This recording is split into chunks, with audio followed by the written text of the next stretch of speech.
விடைபெறும் பயணம் என்கிற ஒரு தலைப்பை தேர்வு செய்து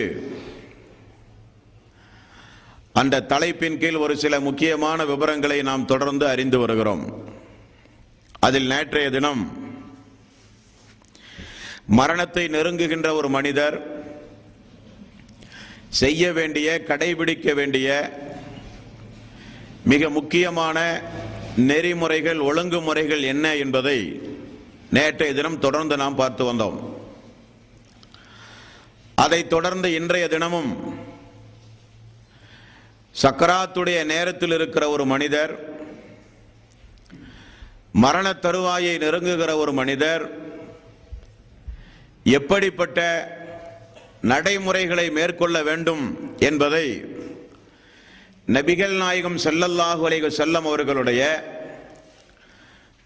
மரணத்தை முன்னிலைப்படுத்தி இன்றைக்கு ஒரு சில விவரங்களை நாம் அறிந்து கொள்ள கடமைப்பட்டிருக்கிறோம். முதலாவதாக, நேற்றைய தினம் நாம் பார்த்ததை போல ஒரு மனிதர் மரணிக்கும் பொழுது அவர் தன்னுடைய குடும்பத்தினர்களுக்கு, அவர் தன்னுடைய உறவினர்களுக்கு, நண்பர்களுக்கு, அவர் தன்னை சுற்றி வாழ்கிற மக்களுக்கு எப்படிப்பட்ட நசியத், வசியத்து செய்ய வேண்டும் என்பதை நேற்றைய தினம் நாம் பார்த்தோமா இல்லையா? அந்த அடிப்படையில் இந்த உலகத்தை விட்டு அல்லாஹ்வினுடைய நாட்டத்தின் அடிப்படையில் பிரிந்த நபிகள் நாயகம் ஸல்லல்லாஹு அலைஹி வஸல்லம் எப்படிப்பட்ட வசியத்தை தன்னுடைய குடும்பத்தினர்களுக்கு, தன்னுடைய உம்மத்தினர்களுக்கு நபிகள் நாயகம் ஸல்லல்லாஹு அலைஹி வஸல்லம் செய்தார்கள் என்பதனையும் பார்க்கவிருக்கிறோம். ஒரு மனிதர் மரணிக்கிற நேரத்தில் அல்லாஹ்விடத்தில் எப்படிப்பட்ட பிரார்த்தனைகளை செய்ய வேண்டும் என்கிற ஒரு முக்கியமான ஒரு பாடத்தையும் ரசூலுல்லாஹி ஸல்லல்லாஹு அலைஹி வஸல்லம் மரணத்தை ஒட்டி நாம் பார்க்கவிருக்கிறோம். அதைத் தொடர்ந்து நமக்கெல்லாம் ஒரு சிந்தனைகள் உண்டு. பொதுவாகவே ஏதாவது ஒரு மரண வீட்டுக்கு சென்றாலோ, யாராவது தீராத நோயில் கிடக்கிறார்கள், கடுமையான வேதனைப்பட்டுக் கொண்டிருக்கிறார்கள், இன்றைக்கோ நாளைக்கோ மரணப்பட்டு போவார்கள் என்கிற செய்தி கிடைத்தால் அங்கு சென்று பார்த்து வருகிற பெரும்பான்மையான மக்களுடைய எண்ணம் எப்படி இருக்கிறது என்றால், அவர் ரொம்ப வேதனைப்படுகிறார், நிறைய பாவம் செய்திருக்கிற காரணத்தினால் தான் அல்லாஹ் அப்படி அவரை வேதனைக்குள்ளாக்குகிறானோ, மேலும் கீழும் மூச்சு வாங்குகிறது, கடுமையான அடிப்படையில் அவர் மிகப்பெரிய துன்பத்திற்கும் சோதனைக்கும் அவர் ஆளாகிறார். அவரை பார்க்கிற மக்கள் எல்லாம் பரிதாபப்படுகிறார்கள். அவர் படுகிற அந்த கஷ்டம், அவர் படுகிற அந்த துன்பம், அவர் பெற்ற மக்களை, அவருடைய மனைவியை, அவருடைய தாய் தந்தையை, அவருடைய கணவனை அல்லது அவருடைய மனைவியை மிகப்பெரிய துயரத்திற்கு ஆளாக்குகிறது எல்லாம் பார்த்து சக்கராத்துடைய வேதனையை வைத்து, உடலிலே இருந்து உயிர் பிரிகிற பொழுது உடலுக்கே உண்டான ஒரு வேதனை உண்டு. வேதனை ரெண்டு வகைப்படும் நண்பர்களே. ஒன்று, உடம்பிலிருந்து உயிர் பிரிகிற பொழுது ஒரு வேதனை, அது உடலுக்கு உண்டான வேதனை. இன்னொரு வகையான வேதனை அல்லாஹு தஆலா வானவர்களின் மூலம் கொடுக்கிற ஒரு உலக தண்டனை ஒன்று உண்டு. உயிரை பிரிக்கப்படும் பொழுது அது என்ன என்பதை இன்ஷா அல்லாஹ் நாளை தினம் பார்ப்போம். அது ஒரு வகையான வேதனை. ஆனால் இறை விசுவாசிகளுக்கு உடலிலிருந்து உயிர் பிடிக்கப்படும் பொழுது ஒரு வேதனை உண்டு. அந்த வேதனை நபிகள் நாயகம் ஸல்லல்லாஹு அலைஹி வஸல்லம் அவர்களும் அனுபவித்திருக்கிறார்கள். அப்படிப்பட்ட வேதனைகளை வைத்து நாம் யாரும் இது ஒரு கெட்ட மரணம், இவருக்கு நரகம்தான், செய்த பாவங்களுக்குரிய தண்டனையாகத்தான் இவர் அனுபவிக்கிறார், இவர் அல்லாஹ்வுடைய வானவர்களுடைய சாந்தி சமாதானம் சொல்லப்பட்ட நல்லருள் புரிந்தவர்களுடைய மரணம் இவருக்கு ஏற்படாது என்றெல்லாம் நாம் பேசுவது தவறு. அந்த எண்ணத்தை முதலாவதாக நாம் மாற்றிக்கொள்ள வேண்டும். பாருங்கள் நண்பர்களே, நபிகள் நாயகம் ஸல்லல்லாஹு அலைஹி வஸல்லம் ஒரு மரணத்தை அடக்கிவிட்டு திரும்ப வருகிற ஒரு சம்பவம். அப்படி வரும் பொழுது ரசூலுல்லாஹி ஸல்லல்லாஹு அலைஹி வஸல்லம் அவர்களுக்கு தலைவலி ஏற்பட்டது. தலைவலி ஏற்பட்ட நபிகள் நாயகம் ஸல்லல்லாஹு அலைஹி வஸல்லம் தங்களுடைய மனைவிகளுடைய வீடுகளுக்கு அல்லாஹ்வுடைய ரசூல் வருகை புரிந்தார்கள்.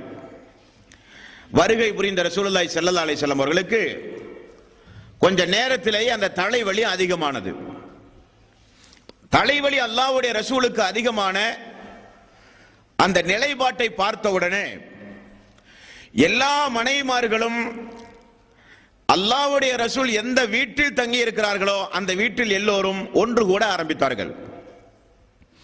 அப்பொழுது ரசூலுல்லாஹி ஸல்லல்லாஹு அலைஹி வஸல்லம், எனக்கு தலைவலி மிக கடுமையாக இருக்கிறது, நான் கொஞ்சம் நோய் நிவாரணம் அடைவதற்காக வேண்டி ஆயிஷா அவர்களுடைய வீட்டில் நான் தங்கலாமா, உங்களுக்கு அதற்கெல்லாம் சம்மதமா என்று ரசூலுல்லாஹி ஸல்லல்லாஹு அலைஹி வஸல்லம் இன்ன பிற மனைவிகளிடத்தில் அனுமதி கேட்கிறார்கள். எல்லா மனைவிகளும் அனுமதியும் கொடுக்கிறார்கள். நபிகள் நாயகம் ஸல்லல்லாஹு அலைஹி வஸல்லம் தலைவலி ஏற்பட்டு தலைவலி தொடர்ந்து மனைவிமார்களுடைய வீடுகளிலே இருந்து ஆயிஷா ரலியல்லாஹு அன்ஹா வீட்டுக்கு எப்படி சென்றார்கள் என்பதை புகாரி என்கிற நபிமொழி தொகுப்பில் பார்க்க வேண்டும் என்பர்களே. ஃபதுல் இப்னு அப்பாஸ் ரலியல்லாஹு அன்ஹு அவர்களையும் தனது மருமகன் அலி ரலியல்லாஹு அன்ஹு அவர்களையும் அழைத்து அந்த இரண்டு பேரும் ஆயிஷா ரலியல்லாஹு அன்ஹா அவர்களுக்கு ரசூலுல்லாஹி ஸல்லல்லாஹு அலைஹி வஸல்லம் அவர்களுடைய ஆயிஷாவுடைய வீட்டுக்கு இந்த ரெண்டு நபி தோழர்களும் ரசூலுல்லாஹி ஸல்லல்லாஹு அலைஹி வஸல்லம் அவர்களை எப்படி கூட்டி சென்றார்கள் என்பதுதான் ஹதீஸ். ஆயிஷா ரலியல்லாஹு அன்ஹா அவர்கள் சொல்கிறார்கள், எனது வீட்டுக்கு ரசூலுல்லாஹி ஸல்லல்லாஹு அலைஹி வஸல்லம் அவர்களை நோய்வாய்ப்பட்ட அல்லாஹ்வுடைய ரசூலை ஃபதுல் இப்னு அப்பாஸ் அவர்களும் அலி ரலியல்லாஹு அன்ஹு அவர்களும் நடத்தி கூட்டி வரவில்லை, தூக்கி கொண்டு வந்தார்கள்.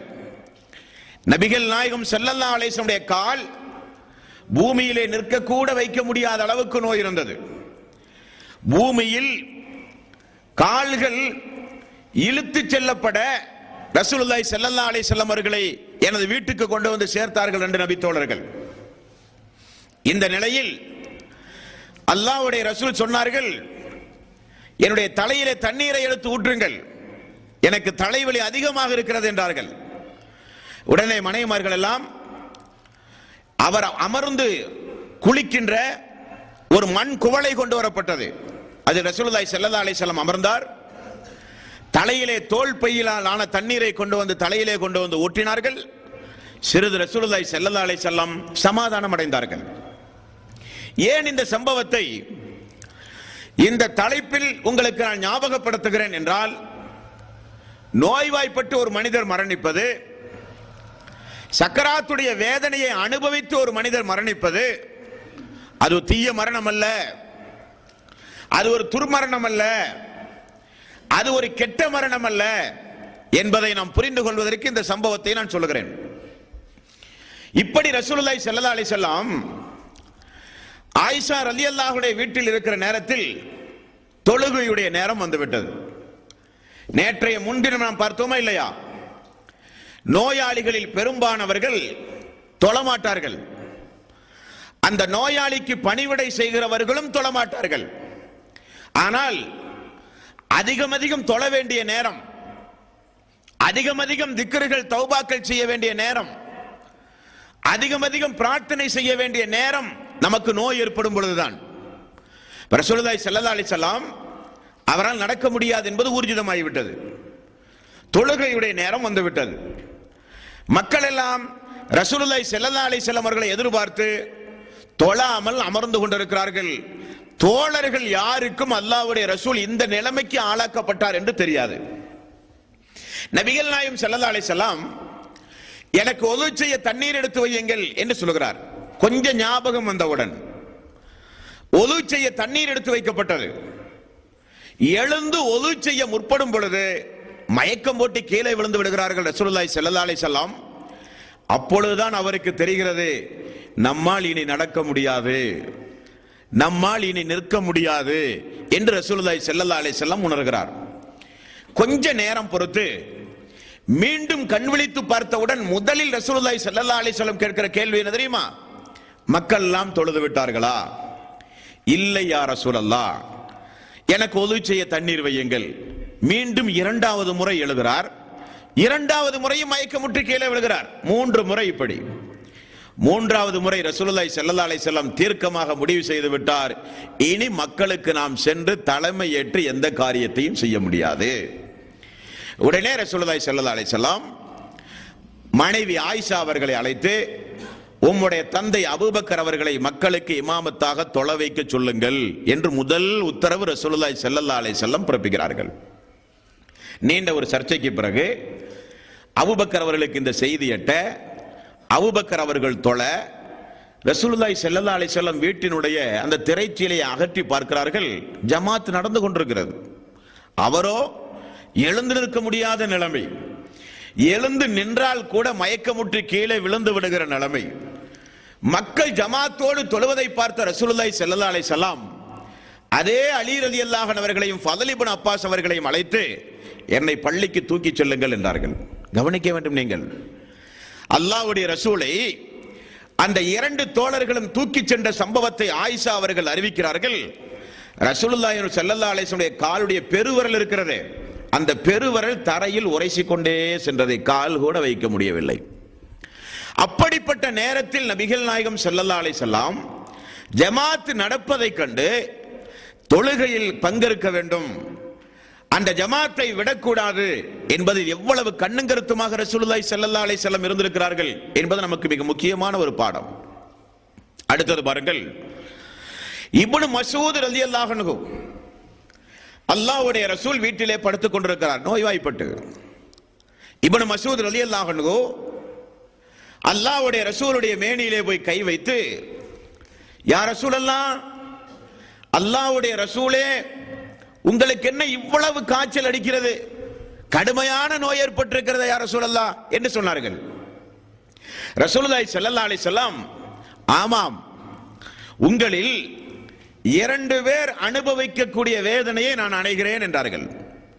இப்னு மஸ்ஊத் ரலியல்லாஹு அன்ஹு, யா ரசூலல்லாஹ், அப்படியானால் 2 பேருக்கு உண்டான கூலி உங்களுக்கு கிடைக்குமா?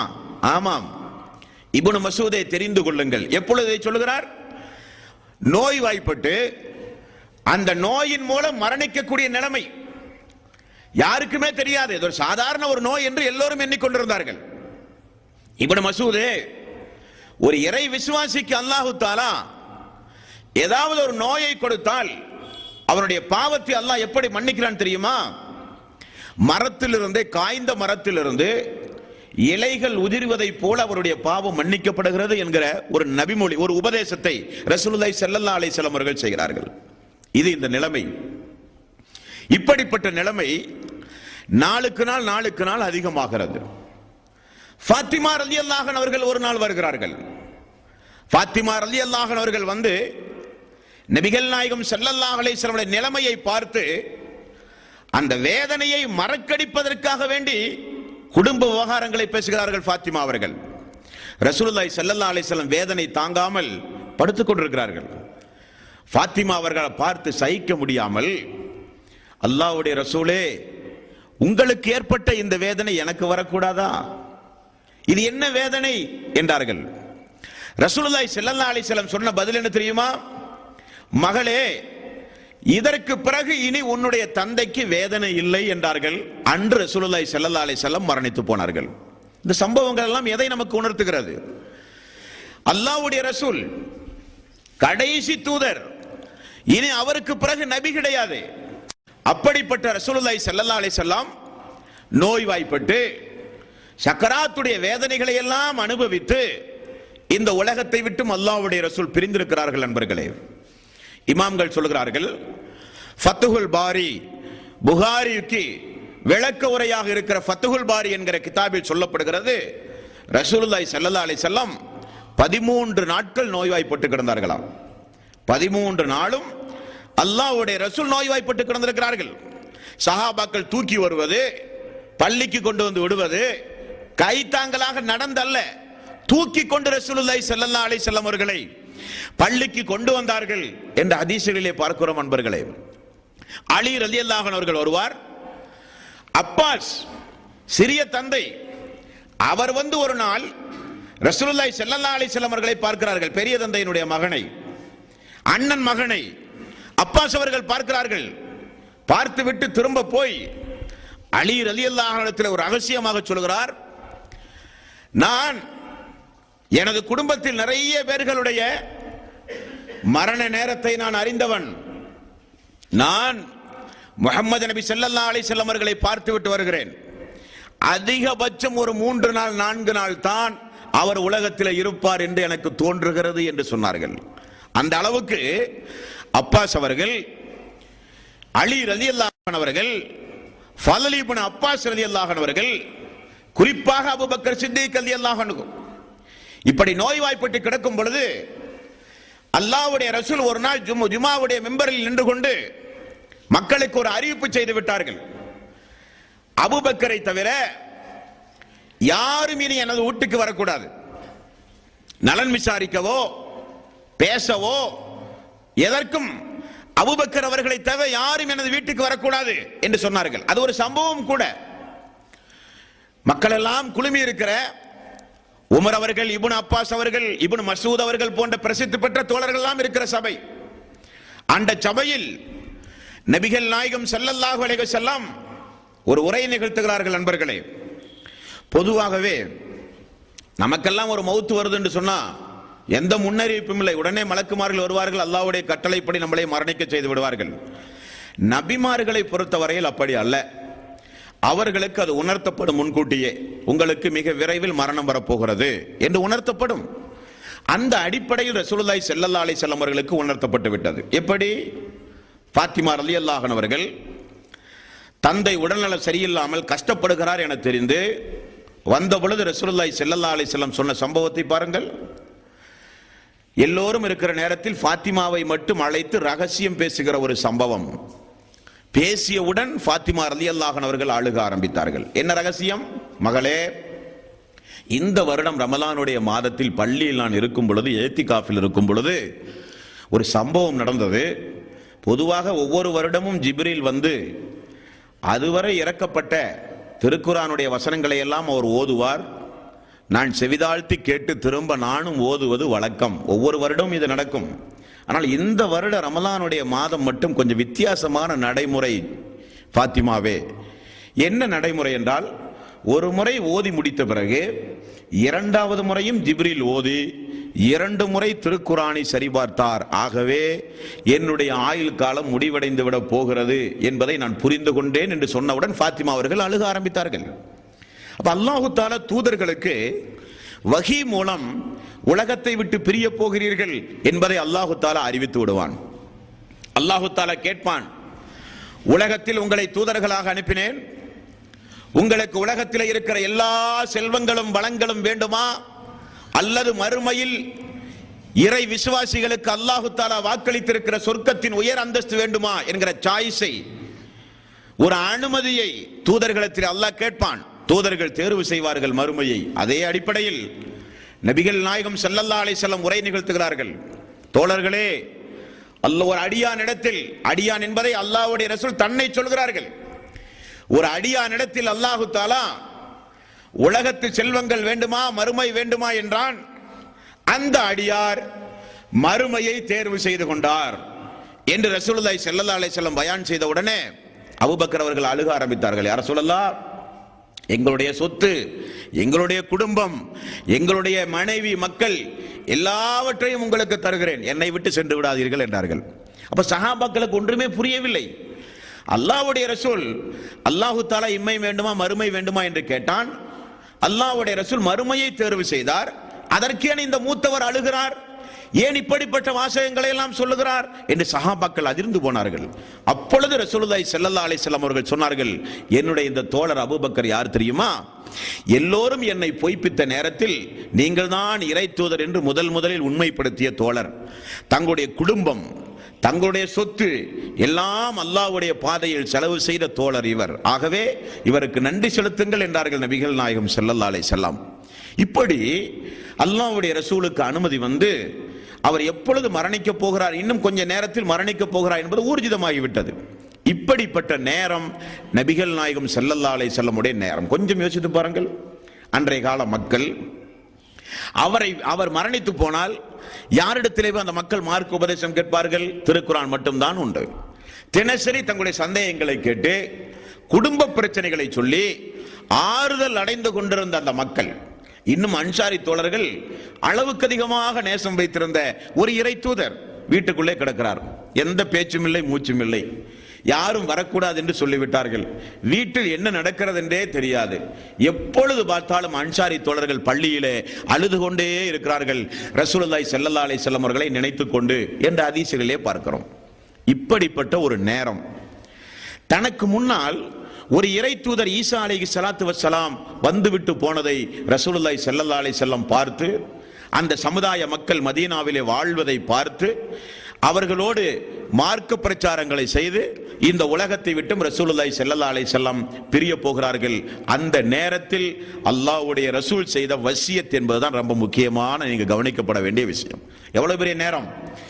அல்லாஹ்வுடைய ரசூலுக்கு தெரியும், அந்த மக்களுக்கும் தெரியும், இனி இவருக்கு பிறகு நபி கிடையாது, இனி இவருக்கு பிறகு வேதம் கிடையாது, இனி இவருக்கு பிறகு அல்லாஹு தஆலா உலகத்தை தான் அழிப்பானே தவிர இனி ஒரு தூதரை கொண்டு வந்து மார்க்கத்தை இனி சொல்ல போவதில்லை என்பது மக்களுக்கும் தெரியும், அல்லாஹ்வுடைய ரசூலுக்கும் தெரியும்.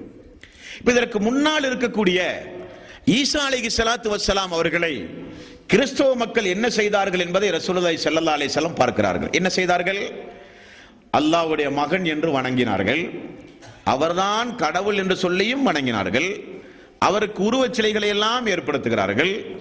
நல்லவர்கள் இறந்து போனால் அந்த இறந்து போன இடத்தை கட்டி உயர்த்தி அங்கே போய் கடவுளுக்கு செய்ய வேண்டிய, இறைவனுக்கு செய்ய வேண்டிய வணக்க வழிபாடுகளை எல்லாம் மக்கள் செலுத்தி இணை துணைகளை ஏற்படுத்துவதை ரசூலுல்லாஹி ஸல்லல்லாஹு அலைஹி வஸல்லம் அவர்கள் பார்த்து உயிரோடு இருக்கிற காலத்தில் கடுமையான பிரச்சாரம் செய்தார்கள். அந்த எல்லாம் ரத்தின சுருக்கமாக சுருக்கி ரசூலுல்லாஹி ஸல்லல்லாஹு அலைஹி வஸல்லம் அந்த தன்னுடைய மரண நேரத்தில் தன்னுடைய குடும்பத்தார்களுக்கு, தன்னுடைய தோழர்களுடைய செவிகளிலே விழுகிற அளவுக்கு தன்னுடைய சமுதாயம், வரக்கூடிய சமுதாயம் அந்த தூதருடைய நசியத்தை, வசியத்தை, கடைசி வசியத்தை பார்க்க வேண்டும் என்பதற்காக வேண்டி ரசூலுல்லாஹி ஸல்லல்லாஹு அலைஹி வஸல்லம் அவர்கள் செய்த வசியத்தை பாருங்கள் நண்பர்களே. புகாரியில் 4443, 4446 நபிகள் நாயகம் ஸல்லல்லாஹு அலைஹி வஸல்லம் சக்கராத்துடைய நேரம், போர்வையை முகத்திலே போத்திக் கொண்டு மூச்சு திணறுகிற போது போர்வையை எடுப்பது, இப்படியே செய்து கொண்டிருக்கிறார்கள் ரசூலுல்லாஹி ஸல்லல்லாஹு அலைஹி வஸல்லம். அந்த நேரத்தில் செய்த வார்த்தை என்ன தெரியுமா?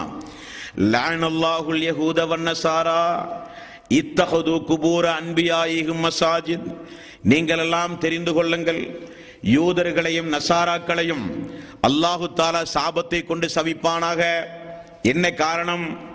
அவர்களிடத்திலே ஒரு நல்லவர் வாழ்ந்து மரணித்தால் மரணப்பட்ட அந்த இடத்தில் கட்டிடங்களை உயர்த்தி இறைவனுக்கு செய்ய வேண்டிய வணக்க வழிபாடை நல்லடியார்களுக்கு செலுத்துகிறார்கள். அந்த யூதர்களையும் நசாராக்களையும் அல்லாஹ் நாசமாக்குவானாக. நபிகள் நாயகம் ஸல்லல்லாஹு அலைஹி வஸல்லம் அவர்கள் செய்த துஆ, அல்லாஹும்ம லா தஜ்அல் கப்ரி ஈதா. அல்லாஹுவே, என்னுடைய கபரை மக்கள் விழா கோலம் கொண்டாடும் ஏகமாக நீ ஆக்காதே. அல்லாஹும்ம லா தஜ்அல் கப்ரி வஸனை யுபத். அல்லாஹுவே, என்னுடைய கபரை மக்கள் வணங்கும் இடமாக நீ ஆக்காதே. அல்லாஹ்விடத்திலே செய்த துஆ, அல்லாஹ்விடத்திலே செய்த துஆ. இப்படி ரசூலுல்லாஹி ஸல்லல்லாஹு அலைஹி வஸல்லம் அவர்கள் பேசும் பொழுது உம்மு ஹபீபா ரலியல்லாஹு அன்ஹா, உம்மு சலமா ரலியல்லாஹு அன்ஹா, இந்த இரண்டு பேரும் ஒரு சம்பவத்தை பற்றி ரசூலுல்லாஹி ஸல்லல்லாஹு அலைஹி வஸல்லம் இடத்திலே சொல்கிறார்கள். என்ன சம்பவம்? புகாரியில் 434, 1341. யா ரசூலல்லாஹ், நாங்கள் எல்லாம் மக்காவில் இருந்து அபிசீனியாவுக்கு ஹிஜ்ரத் போனோமே, அப்பொழுது அங்கு நிறைய வணக்க வழிபாட்டு தலங்களில் நல்லடியார்களுடைய உருவங்கள் எல்லாம் வரைந்து வைத்திருந்தார்கள் யா ரசூலல்லாஹ் என்று சொல்லப்படுகிறது. சக்கராத்துடைய நேரம் ரசூலுல்லாஹி ஸல்லல்லாஹு அலைஹி வஸல்லம் அப்பொழுது சொல்லுகிறார்கள், தெரிந்து கொள்ளுங்கள், தெரிந்து கொள்ளுங்கள், இந்த உலகத்தில் ஒரு இறை விசுவாசி மரணித்து போனால் அவருடைய மண்ணறையில் உருவங்களை வரைவது, அவர்களை நினைவு கூறும் விதமாக வணக்க ஸ்தலங்களில் உருவங்களை வரைவது, இவைகளெல்லாம் அல்லாஹ்வினுடைய படைப்பிடங்களில் மிக மிக மோசமானவர்கள் தான் செய்வார்கள். இவர்கள் மறுமை நாளில் அல்லாஹ்வினுடைய படைப்பிடங்களில் மிக மிக மோசமானவர்களாக அல்லாஹ்வை சந்திப்பார்கள் என்று நபிகள் நாயகம் ஸல்லல்லாஹு அலைஹி வஸல்லம் அவர்கள் கண்டித்த சம்பவம்.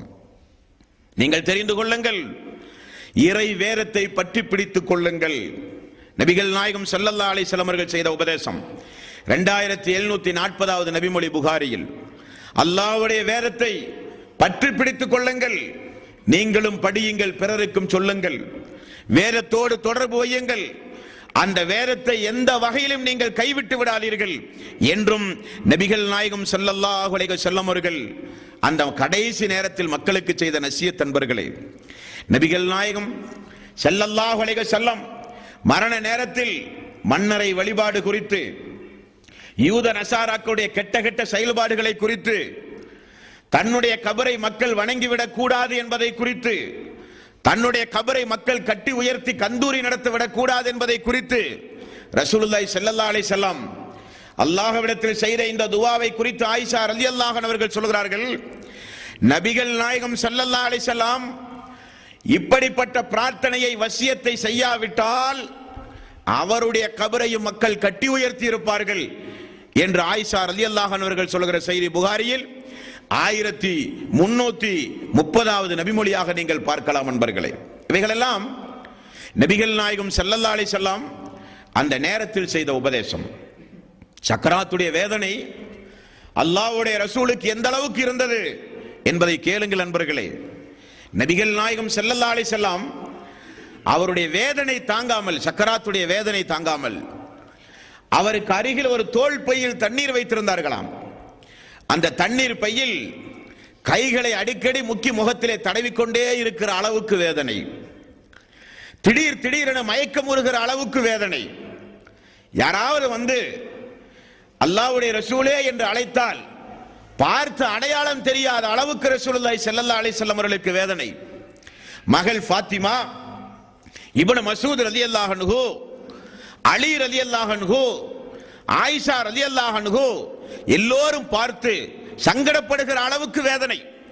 பொதுவாக ஆயிஷா ரலியல்லாஹு அன்ஹா அவர்கள் சொல்கிறார்கள், நான் யாராவது சக்கராத்துடைய வேதனையில் கிடக்க நான் போய் பார்த்து விட்டு வந்தால் எனக்கு மனசே தாங்காது, அதை நான் அதிகம் அதிகம் வெறுப்பேன். என்ன கஷ்டப்படுகிறார்கள், எவ்வளவு வேதனைப்படுகிறார்கள் என்று உறுத்தல் எனக்கு இருந்து கொண்டே இருக்கும். ஆனால் என்றைக்கு ரசூலுல்லாஹி ஸல்லல்லாஹு அலைஹி வஸல்லம் எனது மடியில் தலை வைத்து வேதனை தாங்காமல் துடிதுடித்து இறந்தார்களோ, அதை நான் என்றைக்கு பார்த்தேனோ அன்றிலிருந்து நான் ஒரு முடிவு செய்து விட்டேன், யாருக்கு எப்படிப்பட்ட வேதனை வந்தாலும் அது பிரச்சனை அல்ல. காரணம் ஏன்? அகிலத்தின் அதிபதியாகிய அல்லாஹ்வுடைய ரசூலாகிய வமா அர்ஸல்நாக இல்லா ரஹ்மத்துல் லில் ஆலமீன், உலகத்திற்கு அருள் கொடையாக நான் அனுப்பினேன் என்று அல்லாஹ் சொல்லுகிறானே, அந்த அல்லாஹ்வுடைய ரசூலுக்கே அப்படிப்பட்ட வேதனை வந்த பிறகு எனக்கு வேறு யார் வேதனைப்பட்டாலும் எனக்கு கவலையே கிடையாது என்று ஆயிஷா ரலியல்லாஹு அன்ஹா அவர்கள் சொல்லுகிற செய்தி புகாரியில் 4446வது நபிமொழி, 5646வது நபிமொழி. இந்த நபிமொழிகள் எல்லாம் அல்லாஹ்வுடைய ரசூல் வேதனைப்பட்டு, கஷ்டப்பட்டு, துன்பப்பட்டு இந்த உலகத்திலே இருந்த ரசூல் ஸல்லல்லாஹு அலைஹி வஸல்லம் விடைபெறும் பயணத்தை மேற்கொண்டிருக்கிறார்கள். நண்பர்களே, தோழர்கள் எல்லாம் வந்து பார்த்து, யா ரசூலல்லாஹ் இவ்வளவு கஷ்டமா உங்களுக்கு? ஃபாத்திமா அவர்கள் வந்து பார்த்து, இந்த கஷ்டம் எல்லாம் எனக்கு வரக்கூடாதா? நான் முதலில் மரணிக்க கூடாதா? ஃபாத்திமா அவர்கள் பார்த்து சொல்லுகிற அளவுக்கு ரசூலுல்லாஹி ஸல்லல்லாஹு அலைஹி வஸல்லம் அவர்களுக்கு வேதனை. இவைகள் எல்லாம் மரண நேரத்தில் அல்லாஹ்வுடைய ரசூலுடைய வசியத். மரண நேரத்தில் ரசூலுல்லாஹி ஸல்லல்லாஹு அலைஹி வஸல்லம் அவர்கள் பட்ட கஷ்டங்கள் தோழர்களே சுருக்கமாக சொல்கிறேன். இப்படி ஒரு மனிதர் சக்கராத்துடைய நேரத்தை நெருங்கும் பொழுது அவர் அல்லாஹ்விடத்திலே செய்ய வேண்டிய துஆக்கள் நிறைய உண்டு. நாம் தொடர்ந்து இந்த சொற்பொழிவிலே பார்த்து வந்தோம். திடீர் மரணத்தை ரசூலுல்லாஹி ஸல்லல்லாஹு அலைஹி வஸல்லம் விரும்பாமல் அல்லாஹ்விடத்திலே பாதுகாப்பு தேடினார்கள் என்று பார்த்தோமா இல்லையா? உருண்டு விழுந்து மரணிப்பது, தீயில் மரணிப்பது, விஷஜந்து தீண்டி மரணிப்பது, மூளை கிளம்பி மரணிப்பது, தள்ளாத வயதில் மரணிப்பது, நீரில் மூழ்கி மரணிப்பது, இவைகளை விட்டு ரசூலுல்லாஹி ஸல்லல்லாஹு அலைஹி வஸல்லம் பிரார்த்தனை செய்தார்கள் என்று தொடர் பயானிலே நாம் பார்த்தோம். என்ன காரணம்? திடீரென அந்த மரணம் நிகழ்ந்தால், வீட்டுக்குள் உறங்கிக் கொண்டிருக்கிறோம், சுவர் சரிந்து திடீரென இடிபாடுகளுக்குள் சிக்கி ஒரு மனிதன் மரணித்தால் அவர் வசியத்து செய்ய முடியாது, பிரார்த்தனை செய்ய முடியாது என்று பார்த்தோம். பாருங்கள், ரசூலுல்லாஹி ஸல்லல்லாஹு அலைஹி வஸல்லம் உடைய துஆ, குர்ஆனுடைய வசனங்களை ஓதி சக்கராத்துடைய நேரத்தில் உள்ளவர்கள் அல்லாஹ்விடத்திலே பிரார்த்தனை செய்ய வேண்டும் என்பதற்கு ரசூலுல்லாஹி ஸல்லல்லாஹு அலைஹி வஸல்லம் உடைய 2 நபிமொழிகள் நமக்கு ஆதாரமாக உள்ளது. அல்லாஹ்வுடைய ரசூல் தண்ணீரை முகத்தில் தொட்டு தொட்டு தடவி நபிகள் நாயகம் ஸல்லல்லாஹு அலைஹி வஸல்லம் கையை உயர்த்தி ஓதிய 3 குர்ஆனுடைய வசனங்கள் உண்டு. இதை அல்லாஹ் நாடி நமக்கு இப்படிப்பட்ட வாய்ப்போடு கூடி ஒரு மரணத்தை அல்லாஹ் நமக்கு தந்தால் நாமும் இப்படிப்பட்ட இறைவசனங்களை ஓதுகிற அன்பர்களாக நாம் மாற வேண்டும். 3 வசனம். ஒன்று, குல் அஊது பிரப்பில் ஃபலக், குல் அஊது பிரப்பின் நாஸ், குல் ஹுவல்லாஹு அஹத். இந்த 3 அத்தியாயங்களையும் நபிகள் நாயகம் ஸல்லல்லாஹு அலைஹி வஸல்லம் அந்த சக்கராத்துடைய நேரத்தில் ஓதி தன்னுடைய கையில் ஊதி அதை ரசூல் ஸல்லல்லாஹு அலைஹி வஸல்லம் தன்னுடைய மேனிகளிலே தடவி இருக்கிறார்கள். கையில் ஊதி மேனியில் தடவ முடியாத அளவுக்கு நோய் அதிகமானவுடன் ஆயிஷா ரலியல்லாஹு அன்ஹா அவர்கள் சொல்கிறார்கள், நோய் அதிகமானவுடன் நான் ஓதுவேன். ஆயிஷா அவர்கள் சொல்கிறார்கள், நான் ஓதுவேன் குல் அஊது பிரப்பில் ஃபலக், குல் அஊது பிரப்பின் நாஸ், குல் ஹுவல்லாஹு அஹத். நான் ஓதுவேன். நான் ஓதி ரசூலுல்லாஹி ஸல்லல்லாஹு அலைஹி வஸல்லம் கையை தூக்கி அந்த கையில் நான் ஊதுவேன், அவருடைய கையை கொண்டே அவருடைய மேனியில் நான் தடவி விடுவேன் என்று நம்ம ஹதீஸ்களை பார்க்கிறோம். அப்ப மரண தருவாயில் அல்லாஹ்விடத்தில் ஒரு இறை விசுவாசி ஓத வேண்டிய முதல் ஆயத் 112வது அத்தியாயம், 113வது அத்தியாயம், 114வது அத்தியாயம். குல் அஊது பிரப்பில் ஃபலக், நாஸ், குல் ஹுவல்லாஹு அஹத். இதெல்லாம் பிரார்த்தனைக்குரிய வசனம். உங்களுக்கு தெரியுமா? குல் அஊது பிரப்பின் நாஸ், மலிக்கின் நாஸ், இலாஹின் நாஸ், மின் ஷர்ரில் வஸ்வாஸ் அல் ஹன்னாஸ் அல்லதி யுவஸ்விசு ஃபீ சுதூரின் நாஸ் மினல் ஜின்னத்தி வன் நாஸ். அந்த அத்தியாயத்தை எடுத்து பாருங்கள். அது முழுக்க முழுக்க ஒரு பிரார்த்தனை சம்பந்தப்பட்ட வசனம். இந்த வசனம் இறங்கிய நாளிலிருந்து சஹாபாக்கள் சொல்கிறார்கள், நேரம் கிடைக்கும் பொழுதெல்லாம் நாங்கள் ஓதுவோம். காரணம், அது அருமையான ஒரு துஆ, அற்புதமான ஒரு துஆ. இதை சக்கராத்துடைய நேரத்தில் ரசூலுல்லாஹி ஸல்லல்லாஹு அலைஹி வஸல்லம் ஓதி உடம்பில் தடவி இருக்கிறார்கள். ஆகவே அப்படிப்பட்ட வாய்ப்பு கிடைத்து மரணிக்கக்கூடிய அன்பர்கள் இந்த நபிமொழியை நடைமுறைப்படுத்த வேண்டும். இது முதலாவது காரியம். இரண்டாவது, ரசூலுல்லாஹி ஸல்லல்லாஹு அலைஹி வஸல்லம் ஓதிய வசனம் எது? 4வது அத்தியாயத்தின் 69வது வசனம். அல்லாஹ்வுடைய ரசூல் வேதனை தாங்காமல் துடித்துக் கொண்டிருக்கும் பொழுது அவர் முணுமுணுத்துக் கொண்டிருந்தார். உதடுகள் மட்டும்தான் அசைத்துக் கொண்டிருந்தது. நான் எனது மடியில் அல்லவா ரசூலுல்லாஹி ஸல்லல்லாஹு அலைஹி வஸல்லம் படுத்துக் கொண்டிருந்தார், என்ன ஓதுகிறார் என்று கேட்கும் பொழுது அல்லாஹ்வுடைய ரசூல் ஓதிய வசனம் 4வது அத்தியாயத்தின் 69வது வசனம். புகாரியில் 4435வது நபிமொழியாக நீங்கள் இந்த நபிமொழியை பார்க்கலாம். ரசூலுல்லாஹி ஸல்லல்லாஹு அலைஹி வஸல்லம் அந்த 3 அத்தியாயத்தை ரசூல் ஸல்லல்லாஹு அலைஹி வஸல்லம் ஓதினார்கள் என்பதை புகாரியில் 4439வது நபிமொழியாக பார்க்கலாம். அடுத்த ரசூலுல்லாஹி ஸல்லல்லாஹு அலைஹி வஸல்லம் அல்லாஹ்விடத்தில் செய்த துஆவை பாருங்கள். وَمَن يُطِعِ اللَّهَ وَالرَّسُولَ أُولَئِكَ مَعَ الَّذِينَ أَنْعَمَ اللَّهُ عَلَيْهِمْ مِنَ النَّبِيِّينَ وَالصِّدِّيقِينَ وَالشُّهَدَاءِ وَالصَّالِحِينَ. அல்லாஹ் தஆலா அவனுடைய அருள்மறையாம் திருமறை குர்ஆனில் இறை விசுவாசிகளுக்கு அல்லாஹ் தஆலா சொர்க்கத்தில் கிடைக்கக்கூடிய உயர் அந்தஸ்தை அல்லாஹ் தஆலா சொல்லுகிற வசனம் அது. உலாயிக மஅல்லதீன அன்அமல்லாஹு அலைஹிம் மினன் நபிய்யீன வஸ்ஸித்தீகீன வஸ்ஸுஹதாஇ வஸ்ஸாலிஹீன். அல்லாஹ்வே, அல்லாஹ் தஆலா அவனுக்கும் அவனுடைய தூதருக்கும் கட்டுப்பட்டு நடக்கக்கூடியவர்களுக்கு சிறப்பு அம்சத்தை அல்லாஹ் சொல்லும் பொழுது அவர்கள் மறுமை நாளில் நபிமார்களோடு, சுகதாக்களோடு, சித்தீக்கின்களோடு, உயிர் தியாகிகளோடு, அல்லாஹுவால் பொருந்திக் கொண்ட இறை விசுவாசிகளோடு அவர்கள் சொர்க்கத்தில் இருப்பார்கள். அவர்கள்தான் அவர்களுக்கு உற்ற நண்பர்கள் என்று அல்லாஹ் சொல்கிறான். இந்த வசனத்தை ரசூலுல்லாஹி ஸல்லல்லாஹு அலைஹி வஸல்லம் ஓதி இருக்கிறார்கள்.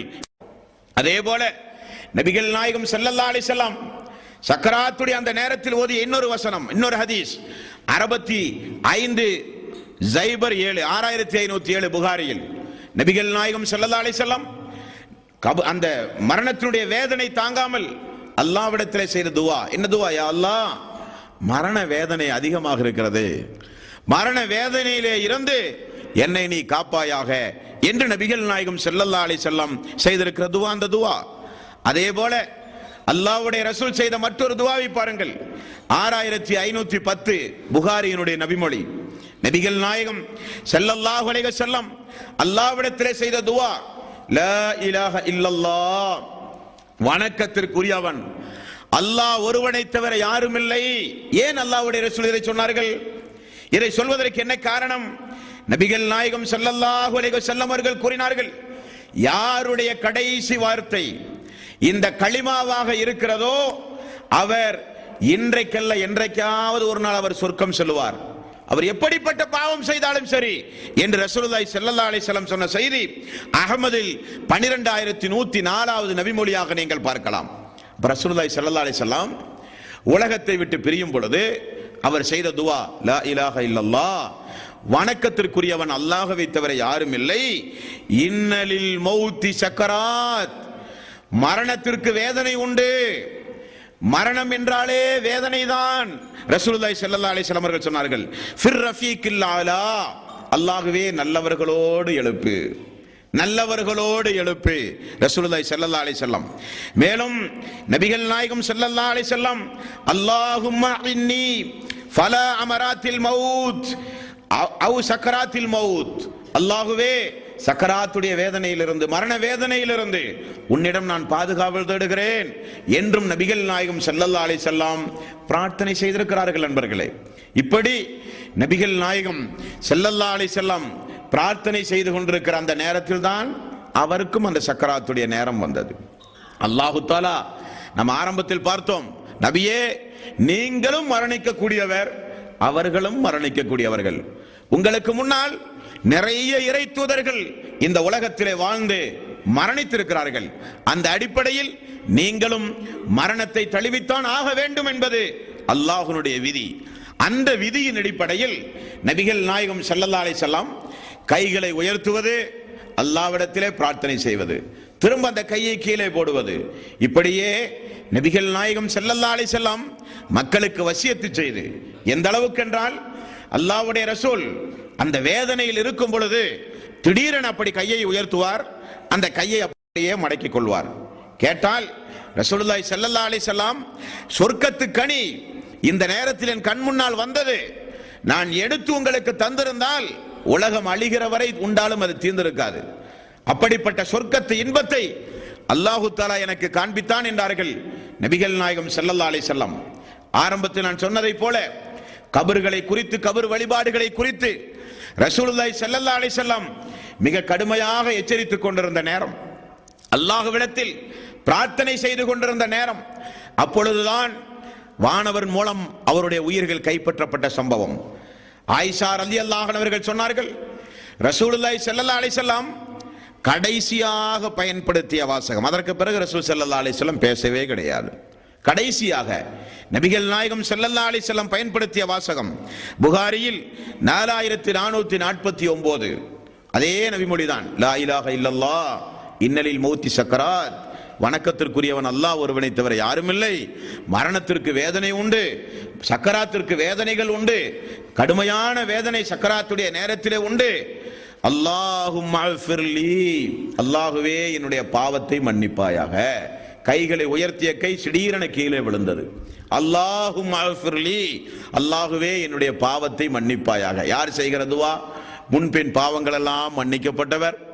நாமெல்லாம் பாவங்கள் மன்னிக்கப்படுவதற்கு, நம்முடைய பாவம் மன்னிக்கப்பட்டு சொர்க்கம் செல்வதற்கு காரணமாக அல்லாஹ் அனுப்பிய ஒரு இறை தூதர், நம் மீது பாசம் உள்ளவர், நேசம் உள்ளவர். அவர் அல்லாஹ்விடத்திலே செய்கிற துவா கடைசி நேரத்தில் அல்லாஹும்ம அஃபிர்லி, அல்லாஹுவே என்னை மன்னிப்பாயாக. வர்ஹம்னி, எனக்கு நீ அருள் புரிவாயாக.